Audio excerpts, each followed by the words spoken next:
નમસ્તે. આજે અમે તલોતર શાળાની બાળાઓ અમારી કૃતિની રજૂઆતને ઇન્ટરેસ્ટિંગ બનાવવા માટે પોડકાસ્ટની રીત અપનાવીશું, જે સોશિયલ મીડિયામાં ખૂબ જ વાયરલ છે. તો ચાલો અમારી કૃતિ સૂતરની દોરી વડે છોડને પાણી આપવાની શરૂઆત કરીએ. નમસ્તે કાવ્યબેન, તમારું સ્વાગત. તેના તાત્કાલિક ઉપાય રૂપે અમને સૂતરની દોરી વડે છોડને પાણી આપવાનો આ વિચાર આવ્યો. તો તમે તેના માટે શું વ્યવસ્થા કરી? મેં તેના માટે બગીચામાં એક એવી ટાંકી મુકાવી કે જેનામાંથી સૂતરની દોરીમાંથી પાણી સરળતાથી પસાર થઈ શકે. દોરીનો એક છેડો ટાંકીમાં મૂકે તેમજ બીજો છેડો છોડના મૂળ પાસે દબાવી દીધો. તો શું આ રીત સફળ રહી?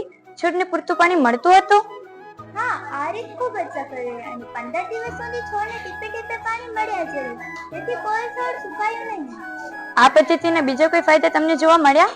હા, ચોક્કસ. તેનાથી મેં જોયું કે પાણીની ખૂબ જ મોટી બચત થવા લાગી. ડોલ કે નળી દ્વારા પાણી આપવાથી પાણી ખૂબ જ બગડતું અને પાણીનો પ્રેશર છોડના મૂળ